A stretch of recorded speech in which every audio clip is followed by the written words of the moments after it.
और लेबनान में आरडीएफ की हवाई बमबारी, बेरूत के करीब अलमत शहर पर हमला हुआ है। इजरायली हमले में 20 लोगों की मौत हो गई है।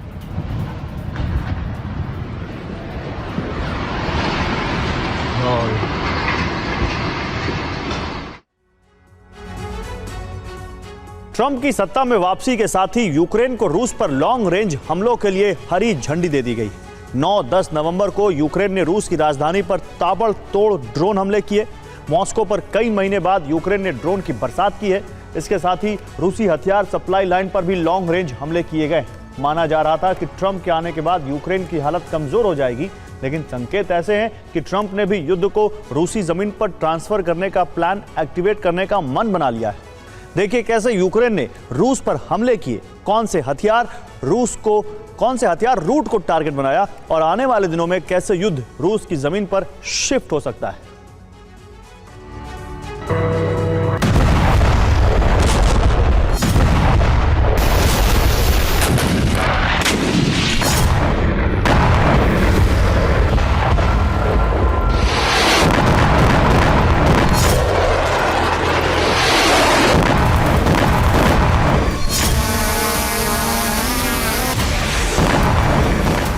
यूक्रेन के राष्ट्रपति ज़ेलेंस्की ने ट्रंप की जीत से पहले ही कहा था कि अगर ट्रंप युद्ध विराम का प्लान तैयार कर चुके हैं तो यूक्रेन के साथ साझा करना बेहतर होगा।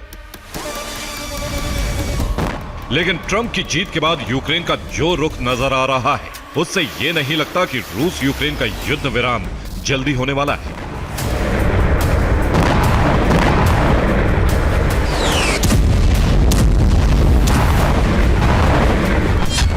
ज़ेलेंस्की ने ईस्टर्न फ्रंट लाइन पर जारी जंग को रूस में शिफ्ट करने का प्लान एक्टिवेट कर दिया है और ये उसी ऑपरेशन की तस्वीरें हैं।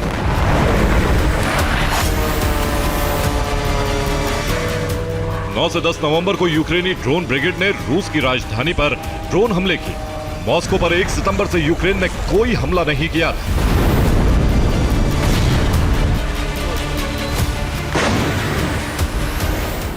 यूक्रेन ने 9 और 10 नवंबर को मॉस्को पर स्वार्म ड्रोन अटैक किए। यूक्रेन ने कहा है कि यह ओडेसा पर रूसी मिसाइल हमलों का बदला है।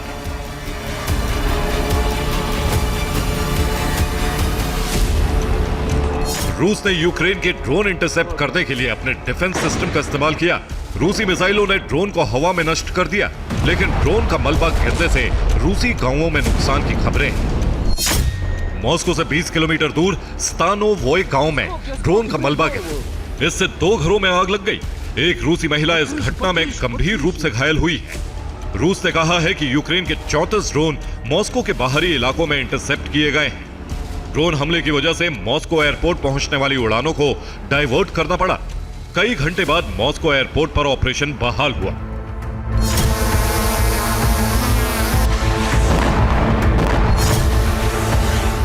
ज़ेलेंस्की की सेना ने मॉस्को के साथ साथ ब्रियांस्क शहर पर भी कई ड्रोन हमले किए।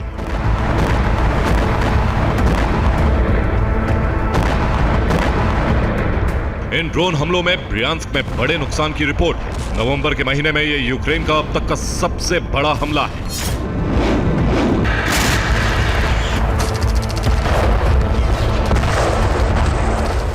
इन हमलों में खास बात यह है कि यूक्रेन ने रूस वेपन सप्लायर रूट को भी निशाना बनाया है। यूक्रेन ने रूस के कैपियस्क पोर्ट पर भी हमले किए हैं। रूस की यह पोर्ट सिटी यूक्रेन से 1600 किलोमीटर दूर दागिस्तान प्रांत में है। 6 नवंबर को भी यूक्रेन ने कैपियस्क पर 2 ड्रोन हमले किए थे। कैस्पियन सागर के करीब किए गए इन हमलों को यूक्रेनी खुफिया एजेंसी GUR ने डिजाइन किया। GUR प्रमुख किरोलो बुदानोव को रिपोर्ट मिली थी कि इसी पोर्ट सिटी से हथियार मॉस्को भेजे जा रहे हैं।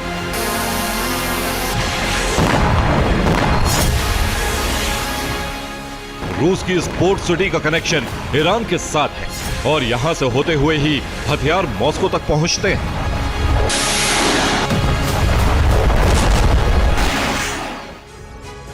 तो ईरान रूस को बैलिस्टिक मिसाइलों और कामिकाजी ड्रोन की सप्लाई करता है। तेहरान से 120 किलोमीटर दूर तेहरान की पोर्ट सिटी बंदर अंजाली है। यहां से ईरान कार्गो शिप में हथियार लोड करके कैस्पियन सागर रूट से रूस तक भेजता है। ये कार्गो शिप कैस्पियन सागर से होते हुए रूस की पोर्ट सिटी कैस्पियक तक पहुंचते हैं। ये रूस का दागिस्तान प्रांत है। दागिस्तान प्रांत में है। इसके बाद पोर्ट सिटी से हथियारों को ट्रकों पर लोड किया जाता है। ट्रकों पर लोड होने के बाद हथियार मॉस्को पहुंचते हैं और यहां से उनको अलग अलग ट्रांसपोर्ट मोड से फ्रंट लाइन तक भेजा जाता है।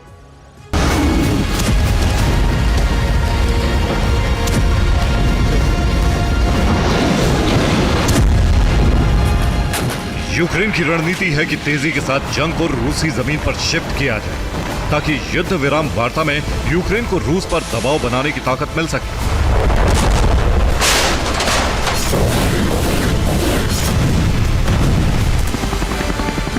इसी मकसद से यूक्रेन ने कुर्स्क में ग्राउंड ऑपरेशन शुरू करके 1200 वर्ग किलोमीटर जमीन पर कब्जा जमाया और अब इसी मकसद से रूस पर लॉन्ग रेंज हमले किए जा रहे हैं।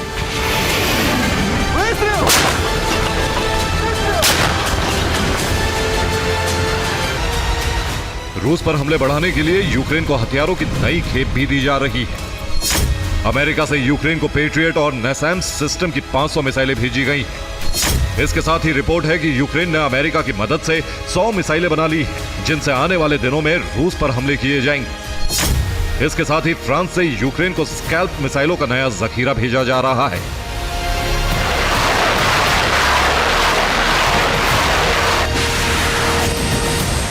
यूक्रेन की कोशिश है कि पश्चिमी क्षेत्र की तरफ से तेजी से बढ़ रही रूसी सेना की रफ्तार पर ब्रेक लगाए जाए और इसीलिए बड़े हमलों की तैयारी की जा रही है।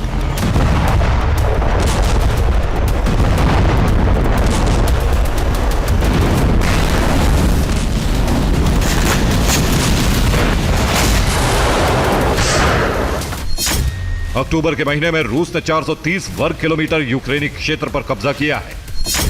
9 नवंबर को रूस ने डोनेस्क क्षेत्र में वोल्चेंका कस्बे पर कब्जा कर लिया। फ्रंट लाइन पर रूस ने बड़े हमले करके एक दिन में 640 यूक्रेनी सैनिकों को मार गिराया। इसमें यूक्रेन के कई सैन्य वाहन और आर्टिलरी तबाह हुए हैं।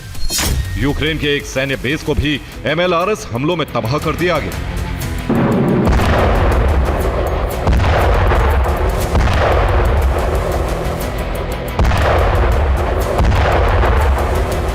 ये रूस के उसी हमले की तस्वीरें हैं। रूसी सेना ने यूक्रेन के ब्रैडली सैन्य वाहन पर लगातार 3 हमले किए और वाहन जलकर खाक हो गए।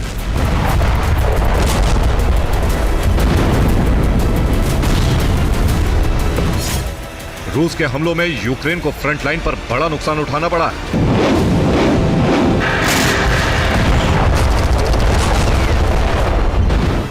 रूस की रफ्तार रोकने के लिए ही रूसी जमीन पर बड़े हमले शुरू कर दिए गए। रूस भी यूक्रेन और ट्रंप की इस रणनीति को समझ रहा है और इसीलिए रूस के उप प्रधानमंत्री दिमित्री चेरनिशेंको क्यूबा की राजधानी हवाना पहुंचे। दिमित्री चेरनिशेंको ने क्यूबा के राष्ट्रपति मिगेल डियाज कैनेल से मुलाकात की।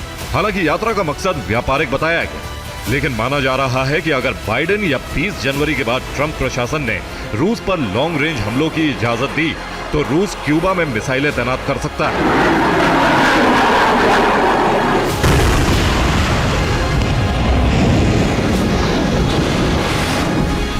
20 जनवरी के बाद ही ट्रंप का असली प्लान सार्वजनिक होगा। अगर रूस की शर्तों पर युद्ध विराम हुआ तो ठीक, वरना अमेरिका और रूस की आर पार की जंग की आशंका और बढ़ जाएगी।